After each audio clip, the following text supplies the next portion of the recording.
Well, welcome to the Provider Podcast. Oh, yeah. Cool. And we've got another very special guest with us today.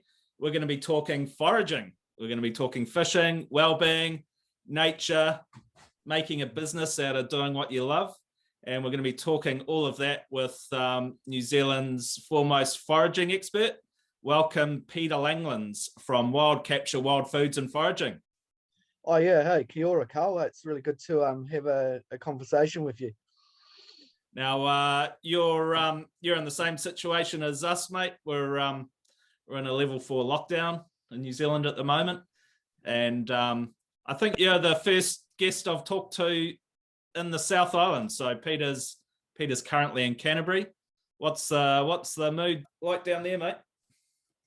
Oh, it's pretty good. I think we're all pretty understanding of the situation, and I think it's really good, decisive governance. And yeah, no, I think a lot of people are making the most of just having some quiet time to get on with projects that have been sitting on the back burner for a while. So it's a beautiful blue sky day today, and a bit of a nor'west start. Should be a great day to be in the high country. But yeah, no, still happy to be able to catch up and do things like this, actually. Yeah, it's a good time to, I think we've talked about doing this for a while. I had another yarn yesterday to Milan from the lateral line. We've been talking about doing one of these for a year, I think, and it was finally a time I could nail him down. So it's good for stuff like this and getting some stuff done in the garden, and even a bit of reading and learning. I've got your foraging guide at the ready. I've enjoyed reading that over the last year. I've managed to take some inspiration from you and make a kawa tea for our talk. It's good to see the application of it, and that's a big part of what foraging is about, is the application and making it all, and using it all in day-to-day dishes. I'm in my bubble at the moment with my partner Jackie, and she's really taken a real passion to using the wild foraged foods, and she's got her own Instagram now at Wild Cuisine NZ, and she's doing some amazing things with all the foraged foods. So it's good because I've slowed down a little bit just in the last few months, just more with the writing side of things and the research. So he's doing a lot of the practical stuff. So we sort of are actually working as a team together, and it's quite exciting. Awesome, yeah, just bringing foraged foods into everyday life. Awesome, mate. So we've probably got a mixture of people here that some might do some foraging. Most of the people listening or watching are probably going to be fishermen. Tell us a bit about the lost art of foraging, and what defines foraging. What roots does it have in our human existence? And what are some of the benefits? And just tell us a little bit about your philosophy behind foraging and where it's come from. For sure, Carl. Well, foraging pretty much covers everything that fishing and hunting doesn't. So any sort of collection of food from the wild that isn't in those two categories is sort of foraging. For me, it's just been an intrinsic thing. I haven't really formally thought about it. It's just something I've always done.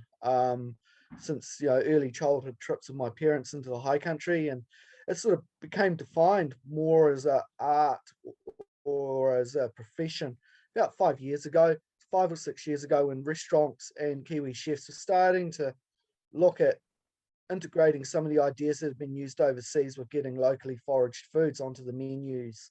It's been exciting, and there's just so many good Facebook pages and groups out there now that the amount of information is overwhelming. So you got to make sure you don't spend too much time in front of your computer, and you do actually get out in the field and do it, because that's where you really learn the art of foraging. And yeah, my philosophy would be just to go one species at a time. Don't get overwhelmed by the diversity of what's out there, but just be confident with identifying maybe each time you go out one new plant or mushroom or type of seaweed you can eat, and just gradually build up your knowledge base. It's something you don't want to jump into and just try and learn it all overnight, and then have a fear of accidentally eating a poisonous species. You've really got to just slow down, and that's the sort of key to foraging. Once you've accurately identified what you've got, then you can pretty much open a labyrinth of information on the internet, as long as you can get the confident you get the right Latin name for something. It allows you, yeah, an index to a huge amount of information, because the reality is, where I am in Canterbury, a lot of the foraged foods are actually introduced species rather than native. So we can learn from how the species are used through overseas countries, and it's really useful. Yeah, awesome, mate. So we're talking introduced plants. Quite often those are considered in like weeds or invasive. Things people might normally run a weed whacker or lawnmower over. We're talking natives. We're talking mushrooms. We're talking seaweed. That's sort of the food sources we're talking about. Yeah, I've found as far as the plants and everything, your guides are amazing. I got your seaweed guide as well. That's been interesting. Just like you say, just looking one by one and just trying to utilize seaweeds a little bit. Tried the old pickled Neptune's necklace, and that's pretty tasty in a salad. Your guides are amazing. I've found, as far as natives go, I've found Hiokai, the Hiokai book. Yep. From the restaurant in Wellington. That's pretty amazing as far as native species go, isn't it? Yeah, no, for sure. It really has been a great definition of what's out there. Yeah. And yeah, it's good because there's a whole group of people now who are doing foraging, and everyone's doing something slightly different and something specialized. So we're really developing a whole network of people who are professionally involved with foraging in New Zealand now. And that can only be a good thing in the long run. It just allows a real diversity to take off. My main page, Wild Capture Wild Foods and Foraging on Facebook, has been my main sort of portal. And at present, I guess just as a lockdown project, I've started up profiling one new species each day on that page.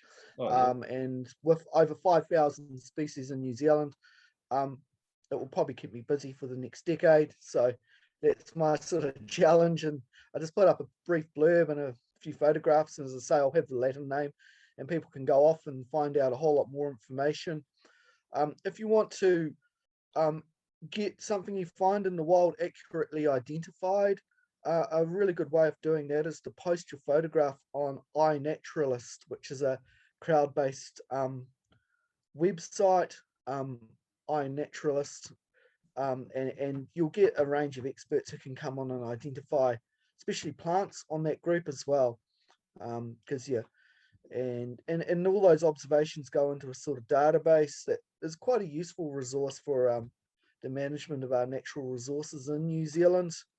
You don't have to record precise locations of where you find things. If it's something a bit more sensitive, you can broaden out the location a little, but it is a good way of finding out and recording what we've got in New Zealand as far as our not just wild foods, of course, but everything. The whole plant, animal, and fungi kingdom is included in iNaturalist. So that's been a really good initiative. Awesome. And there's just a whole network out there. Yeah, we're living up on a block of land on the outskirts of Taira, and it was a sort of ex farmland with a little bit of native on it that got subdivided, and we're on 3,500 square meters. Some of it's been left native.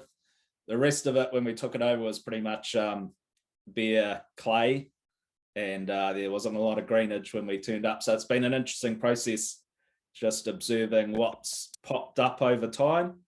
But quite a lot of gardens in. We bought quite a lot of different mulch and garden mix and all that sort of stuff in over time. So I guess a little bit of stuff might have come in with that, but it's been interesting just seeing what's popped up, and then just almost species by species or plant by plant, learning what they are, and using your guides. I use an app called Nature ID as well. It's a little app you can Yes. take a screenshot of the plant, and it's pretty bang on, just in terms of identifying the Latin name, and from there you can sort of research on the internet and through various guides whether it's edible. I guess that's one of the main things, making sure you don't eat something that there's a fair few maybe poisonous things out there, just making sure it's edible, and then just researching what the health benefits of each thing is. It's amazing, just all the different vitamins and minerals in plants you might normally pick out thinking they're a weed, but they're actually bloody good for you. And quite often, even from a gardening point of view, they're actually reasonably good at controlling pests and parasites and things like that as well. Yeah. Oh, for sure. It's all about having a balance, and just staying away from areas that are regularly sprayed, and having an understanding of the soil health in the area is important when foraging. It's good to know just what activities have taken place in the area where you're going to go foraging before you go foraging there, and maybe even historical activities might affect the soil quality. So it is a good way of tuning into the quality of your local environment. And a lot of forage plants will actually just find their way into a garden space, and you can also bring a lot of plants that we forage at the moment back into the garden. So it's sort of a reverse process. Things like wood sorrel, sheep sorrels, dandelions, puha. You can actually probably have them growing along the edge of the garden, and it is good for the ecology to have some edible weeds, I guess, in and around the garden. It just trying to get away from that whole idea of burning the ground and destroying the natural soil structure. It's quite interesting. I went looking around the property for puha this time last year, and there was nothing. It was pretty much all dandelion, and then just in the last month, there's just puha everywhere, and putting it in all sorts of dishes, and made a stuffing for a chicken the other night with I don't know, probably had 12 different plants in it, stuff from the garden, various weeds like puha, obviously heaps of different herbs we've got growing here as well, kawa, and it's just, I think, you're getting that good animal protein and fat of a free range chicken, and then chucking all that amazing goodness and nutrients of plants and a bit of plant medicine in there. It's got to be good for you in times like these.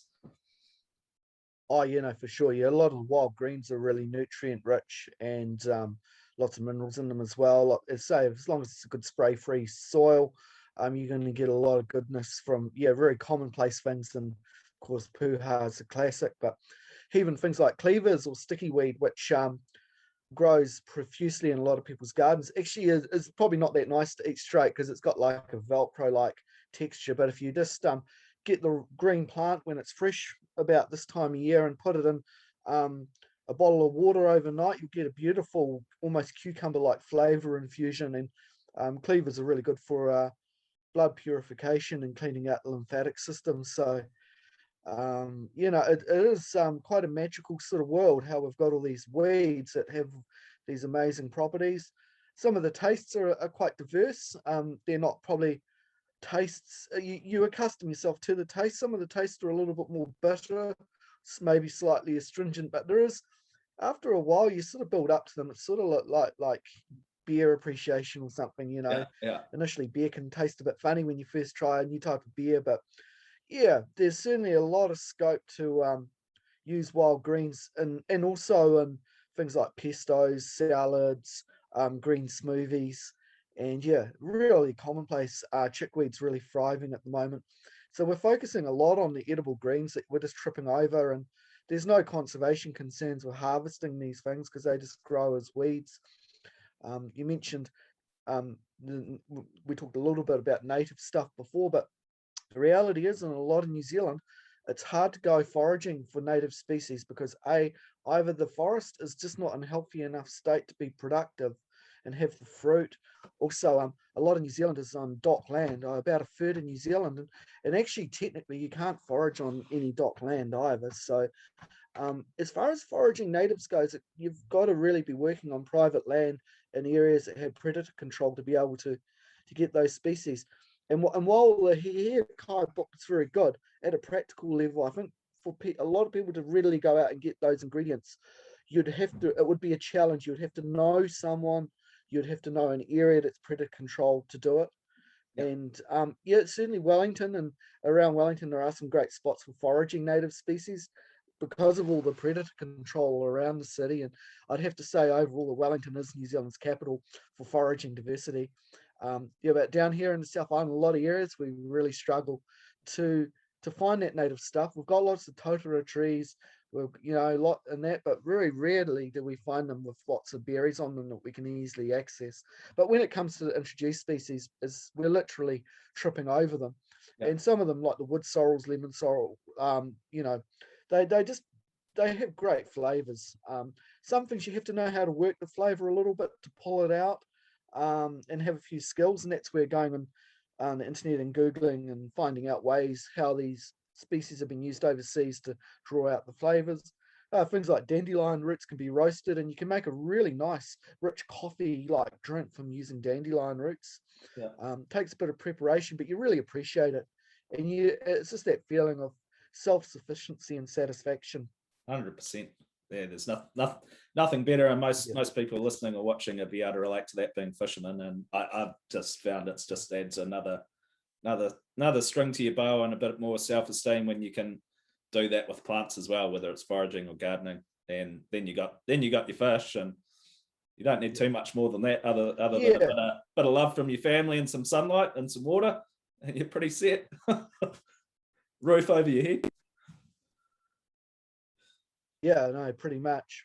Yeah. So you've turned this knowledge that you have into a pretty successful business. So tell us a little bit about the multi-facets of what you do. So you sell books online, you do foraging tours, and you also supply to restaurants. Tell us a little bit about how you do all of that and have got time for it, and the balancing act of it all, and what joy it brings to you. Yeah, no, for sure, Carl. Well, yeah, I really enjoyed the crossovers between my three main interests, which are foraging, fishing, and also bird research. And although initially it might look like I'm trying to be a jack of all trades and master of none, you do actually get a lot of crossovers between all of them because they all involve interpreting the natural world. And I think that's where the strength comes in. And I like to be able to change what I can do with the seasons, and where I'm living at the time. There's a lot of timing with things that's important. I was quite lucky about 10 years ago to be involved with the Department of Conservation and setting up collecting information on a critically endangered wetland bird in New Zealand, the mātuku or Australasian bittern. And I was sort of involved in the early stages. Then we got it to the point where we've now got the species listed as nationally critical. And otherwise, it probably wouldn't have got into that conservation category because the data had never been collected. And that was an exciting thing to do 10 years ago.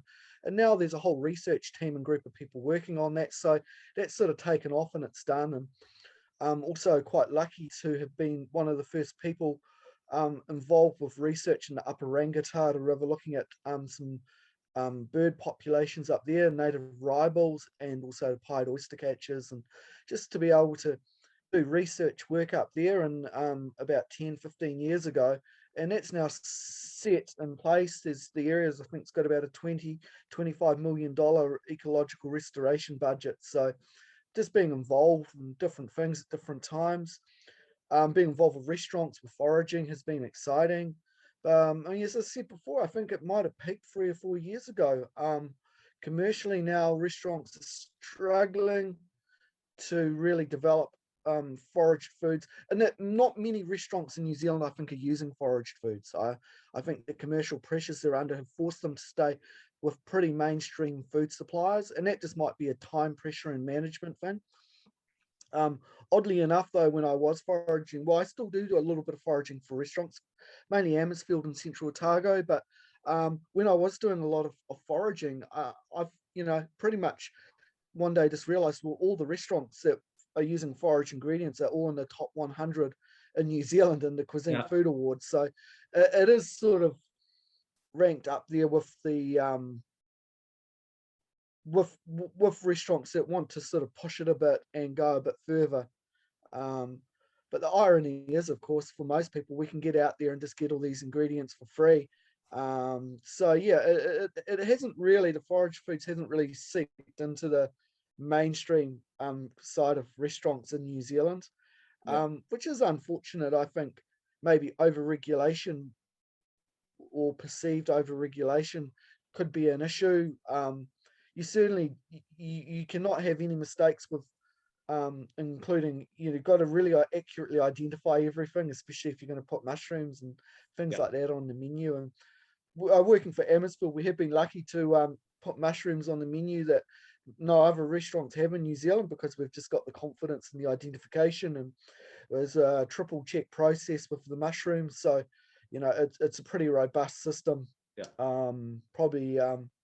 Probably more robust than trying to contain COVID. Actually, you got to be, there's just no mistakes can be made with mushroom foraging. One mistake in the whole foraging industry in New Zealand could just go, would really get the spotlight. So yeah, it's good to see professionalism in the industry. But yeah, for me, it is exciting exploring new places and meeting new people as well. And it gives you a bit of time just to slow down and settle where you are and go a little bit more in depth. I've never been that interested in being in the tourist sort of side of things, of just going somewhere, seeing all the sights and moving on. I like to get in behind the scenes, look in all the nooks and crannies, and that's what foraging allows you to do. And a lot of my bird research work too has taken me to some pretty obscure parts of the country and has allowed me to get in and explore a lot of those nooks and crannies. So that's where it all integrates. And of course, with my passion and interest in trout fishing and also sea fishing, allows me to explore a lot of rivers and coastline. I used to work as a fisheries observer, so I've been right offshore and had a really good look around the underwater side of the New Zealand exclusive economic zone. And although we can't see it, it's pretty exciting what's out there. And being involved with the early stages of discovery of orange roughy fisheries. Sadly, it was a fish stock which was really hammered, but it was still exciting because you really got to learn a lot about oceanography and all these amazing underwater volcanoes. And you go somewhere like Kaikoura and you see the spectacular mountains, and you just got to realize that similar mountains continue right in underneath the sea, 100%. So and that had a timing too. I mean, I was fisheries observing in the early to mid 90s, and that was a really exciting time. That's when new fisheries were still being found, and we had a huge international fleet of fishing boats here. So there was a real sense of energy, of exploration, of challenge. It was often not plain sailing, whereas now a lot of it's probably not quite as exciting because a lot of it's all sort of been mapped out. So you're just being in the right place at the right time. And, with foraging, I feel, I was there when the wave was sort of building about 5 years ago. And so we've now got to sort of look at where we're going to go with foraging now. That will be interesting. Yeah. So in addition to the plants, what sort of animal protein and fat do you like eating? So you mentioned you do quite a bit of, and I see quite a bit of trout fishing and surf casting and sea fishing. What's your favorite sort of animal protein to eat? Well, at the moment, up until lockdown, has been getting into the Mackenzie country and just fishing the wild lakes and rivers that are open at this time of year there, and mainly catching rainbow trout. Do a little bit of fishing on the canals too. I mean, a bit more of a challenge, but I still enjoy it. It's been pretty successful, and because of the specialization in the techniques and being successful in catching those big fish in the canals, I really enjoy the challenge of learning about that now, and then sharing that information with other people through social media as well. It is a stunning fishery. We've got beautiful glacial water. We've got these salmon farms which are relatively pretty healthy in the international scale of things. They're not having to put a lot of fungicides or things like that in the water because of the cold, fresh water. The farms work on a pretty minimal sort of system other than the food, and food inputs are quite big. But yeah, it is exciting, and I get the feeling at the moment that's where the sort of pulses with things, with discovery, and there's a real energy down there in the Mackenzie country. It is a beautiful part of New Zealand, and I occasionally stay close to the Mackenzie and Fairlie, and Fairlie is a really good gateway to the Mackenzie country. Yeah, awesome. Just the accessibility of the fisheries as well, and also the environment in the Mackenzie is really stable. We've had a lot of severe climatic events, and just being able to escape into a landscape where everything's quite stable, and that is probably because of human intervention. You've got this whole water movement through the system, but you're not getting big flash floods wiping everything out. You're not getting, you know, with the foraging, it got real challenging. We went from the really massive droughts into absolute deluges, and it was either feast or famine. It really, for foraging overall, the last year has been incredibly challenging. It's coming right now, but of course I can't go out because it's locked down. So it's been crazy, because we're on Banks Peninsula next to Christchurch, one of my favorite foraging zones. We had 2 droughts over 2 summers, and they were pretty close to the worst in 70 years. And it really was just absolutely challenging. And then of course we had the massive floods. We had rivers that would normally flow at half a cubic meter a second going up to 1,500 cubic meters a second. Yeah, wow. A tiny little stream you could jump over suddenly becoming the size of the Rakai River in flood. It was almost biblical. It was just, yeah. So it's exciting being able to get around the country and leave areas when the going gets tough and go somewhere else. So I've got my sights set on just going a whole lot of new projects around New Zealand and exploring new areas, meeting new people, and sharing information on social media. Some things are sensitive and the resources are limited. We have to be a little bit careful, but overall I think a lot of people want to know where to go and what to do, and things are kept quiet by a few people who are using things. In the long run, it's probably not that good. It's good to have people's engagement and awareness, and that's why I see foraging as having a big environmental advocacy, for people really become tuned into the quality of their local environment through foraging. Yeah, 100%, mate. And I've got to take my hat off to you for what you do, sharing your information. You not only do the foraging and seaweed guides, you've got lots of different fishing guides, which you sell over Trade Me, and they come as a PDF. And that's right. Yeah, I'm looking. It cost me more. It cost me more to go and print that out at the local printing shop and bind it than it did to pay you into your bank account. So I commend you for what you do, sharing your knowledge. I think it's something that humans should definitely do a lot more, especially when you've got an amazing database in your head of so many things that are important for human survival and health and well-being. So well done, mate. Tell me a little bit about. I really appreciate that. Tell me a little bit about. You mentioned your commercial fishing, and you've got a good perspective on it, having worked on commercial boats. What do you think the state of our fishery is, and more importantly, are we doing enough in terms of fisheries management and preserving things for future generations? I quite often see a few posts from supermarkets just going, "What WTF?" about the state and quality of some of the seafood you see in some of the supermarkets around New Zealand. Tell me a little bit about your thoughts on where it's all going.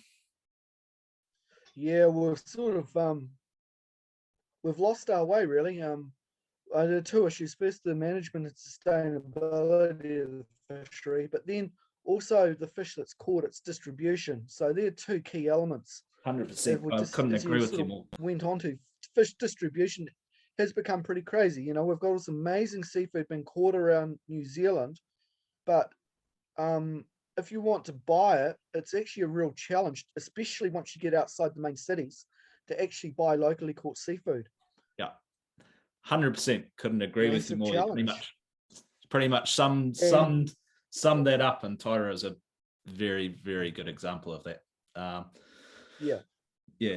It is crazy, it is crazy. And you're likely to go to the supermarket, you'll see milkfish and catfish, from Thailand, from Malaysia, from Canada.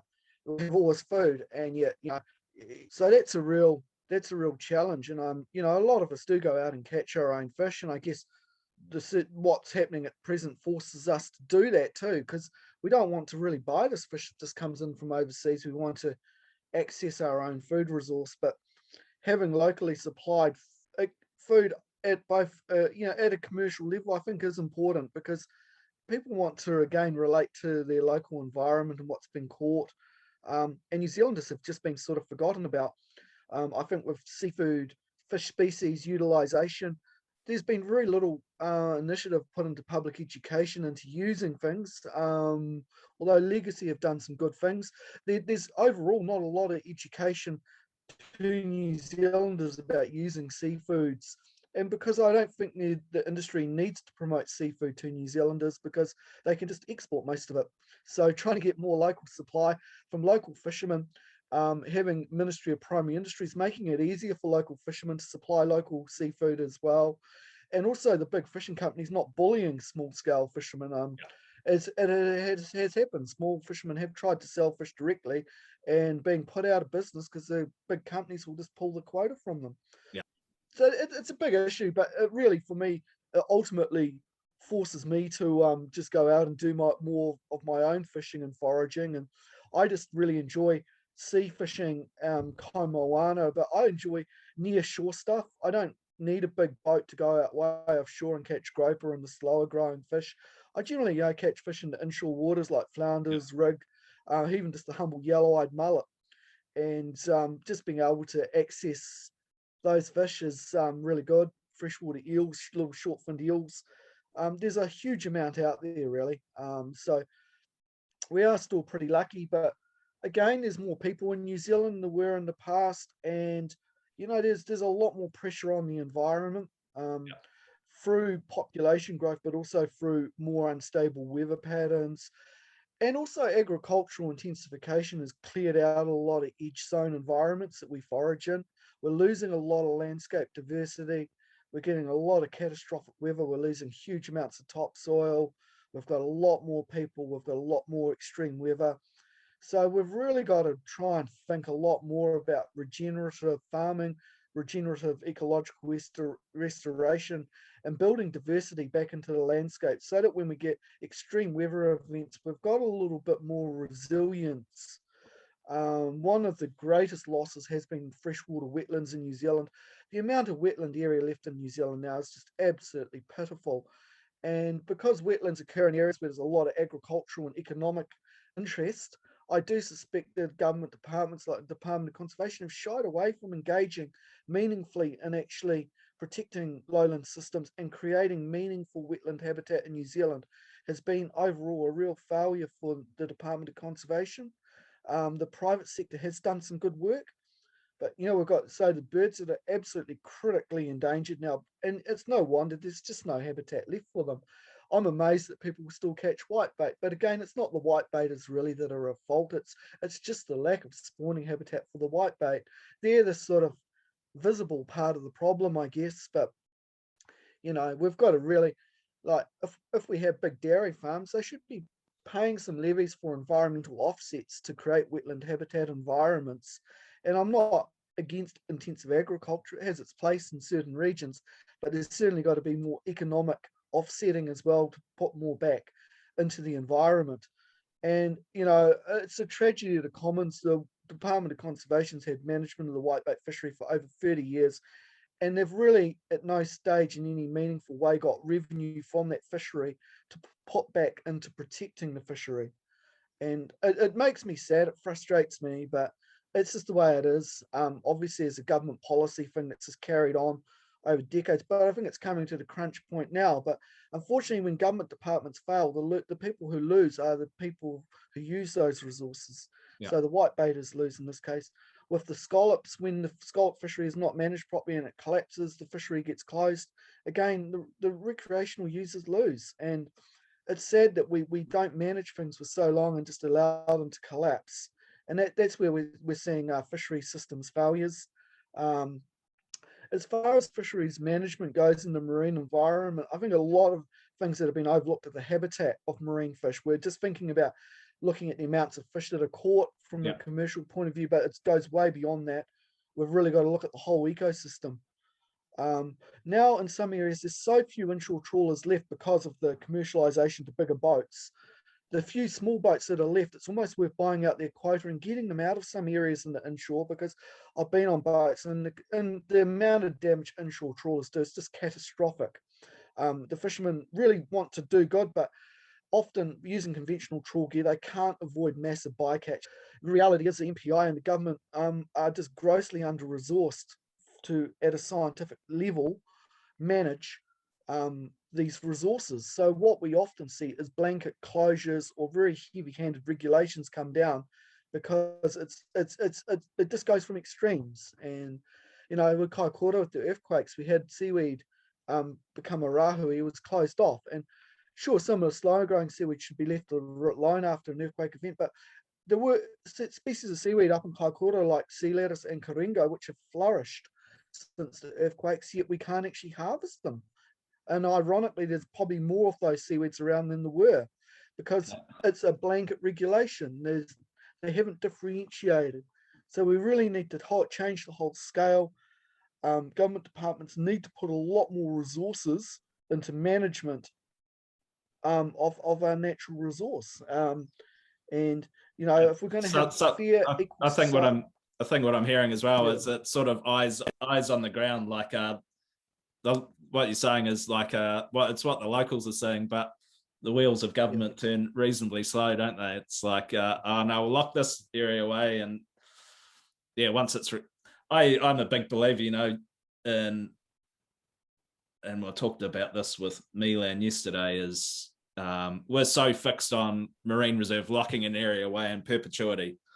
I think the idea of protecting an area for a while, letting it come back, and then sustainably interacting with it again and gathering from it is a far better idea than locking away areas forever. Yeah, no, I totally agree. I think the marine reserve model is not the way to go in New Zealand, maybe in a few very small specialized cases, but overall, marine reserves really aren't the solution. We need to have a more integrated, time-based management that responds to changes in the environment. And you know, with marine reserves too, once they're created, all they'll often do is just displace more pressure into the surrounding area. Exactly.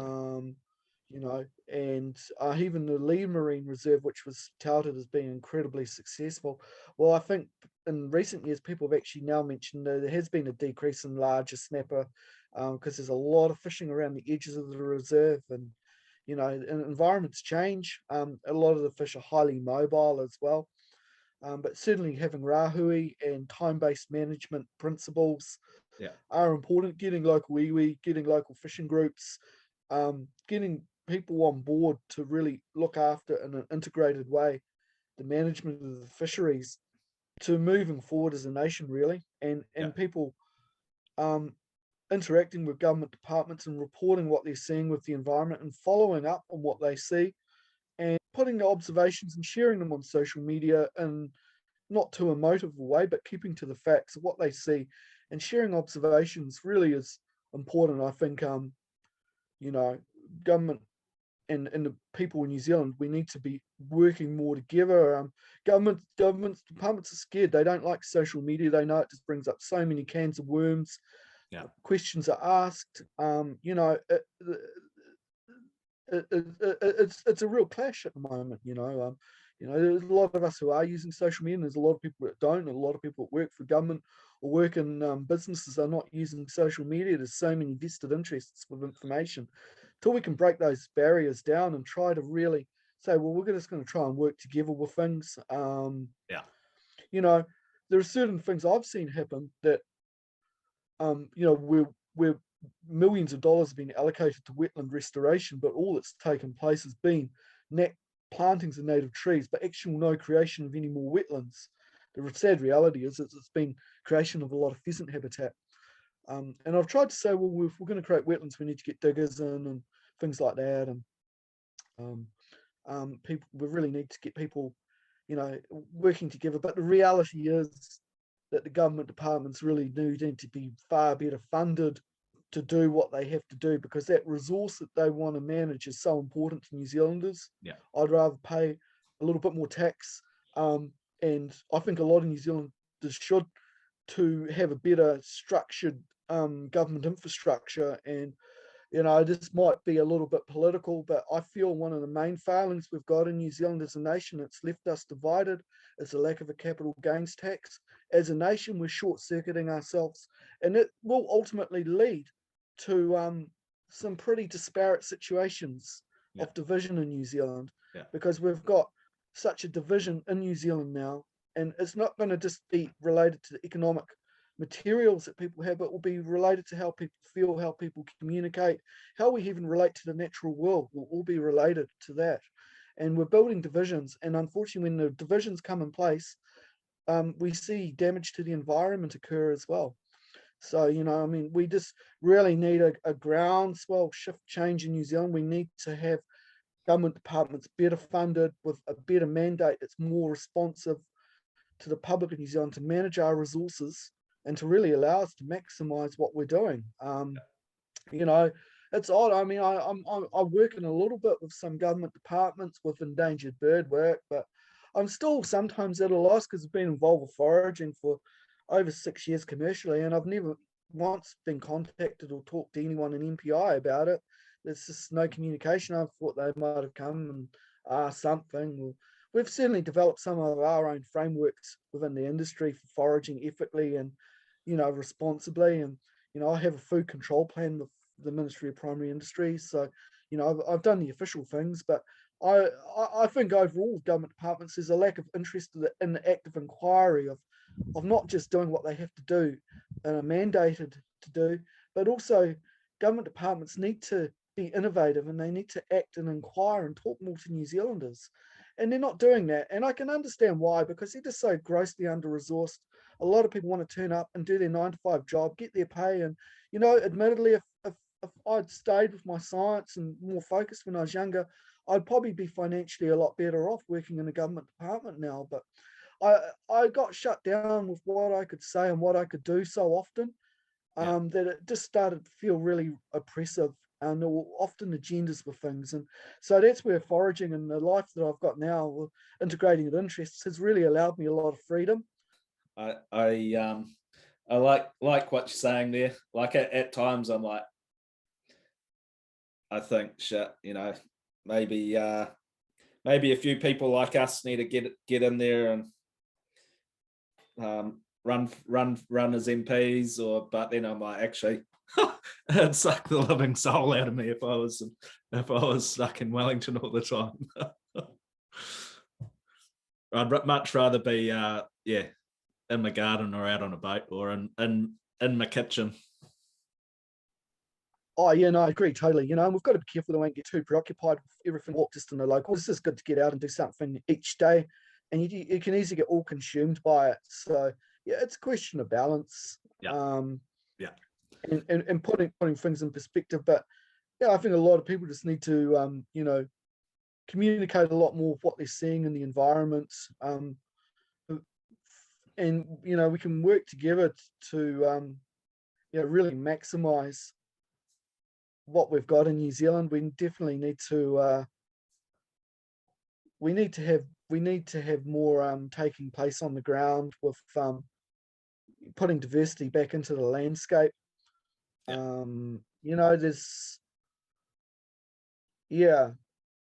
It's an exciting and interesting time, for sure. And really right now, there is, with the amount of information we've got available and the resources we've got available, there's no better time to get out there and go fishing or foraging or hunting. You've just really got to realize that there might not be a better day than there is today to go out and do what you want to do once we get out of lockdown. And you don't want to really wait too much into the future to do things either, because there really is, at the end of the day, no better day to do things than the day you're living in. 100%, mate. I couldn't agree with you more.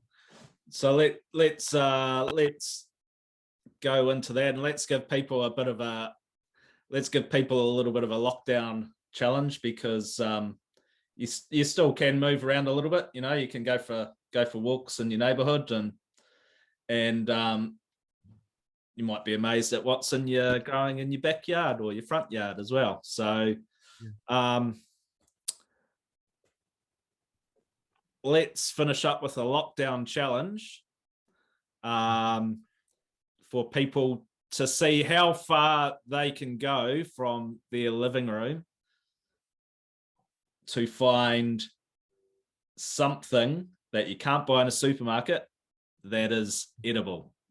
And maybe for anyone listening in or watching on Facebook or watching on YouTube, maybe drop a bit of a comment as to the first thing that falls into that category that you found. So it could be some wild fennel, it could be some kawa, it could be some puha, could be dandelion. Let us know what you found. What other clues might you have, Pete? For, I guess, a fair few of the people listening in are going to be in Auckland, Hamilton, Coromandel. What would you look out for? I'd say, a lot of trees you can actually do things with as well, not just fruit from the trees, but the leaves, the bark, the sap, the seeds from the trees at the moment. Pine catkins, the pods that release the pollen on the pine trees there are incredibly tasty to eat when they're nice, firm and green before they release the yellow pollen. There's a really good, diversity of foods out there. And as you learn more about foraging, you can find more and more in a smaller space. But just look for those spaces that are ignored, those sort of edge environments, in between zones where, a lot of people don't go. It can sometimes be around derelict buildings or just a bit of wasteland. As long as you know the soil health's reasonably okay. But you just want to look for those, edge zones that they're the real key for foraging. It's areas that where people have done less, you'll often find more. Yeah, awesome. Well, thanks for spending some time with us today, Peter. I love your work. Thanks for all your knowledge that you've shared with me and other people, and well done. And we'll have to catch up sometime. We'll have to get you up to the Coromandel and get you out for a fish and maybe a bit of foraging up here and see what we can find. Yeah, no, I'd love to, Carl. No, I'm really keen on coming up and catching up with you and Mike and Leon, and awesome. Just spending a bit of time up that way. And I could probably tie it in with doing Rotorua and Gisborne as well. Gisborne's I've heard quite a lot of good things about. But Coromandel was definitely, I think, is going to be really exciting. We're just going to get away from the main sort of areas where things are too built up and get a little bit into the back blocks a bit. But I've spent a bit of time on the Coromandel. I'm really keen to get back up there, and I really love what you're doing, Carl. It's really good with just building up the retreats. And how often do you run the retreats? We're doing them. We've got one in October, one in November, and hopefully things are all opened up by October. That would be fantastic. We'll try and do one a month over spring and autumn. So and then summer's kept fairly busy with day trips and fishing and taking families out fishing, and so no, it's a little bit like you. It's a good mix of putting a few different hats on, but ultimately it's providers about reconnecting people back to nature. So that's the tie, really. Nature providing. Thanks for your time, Pete. Awesome talking, mate. Okay. We'll catch you soon. Hey, thanks for the opportunity, Carl. Cheers, mate.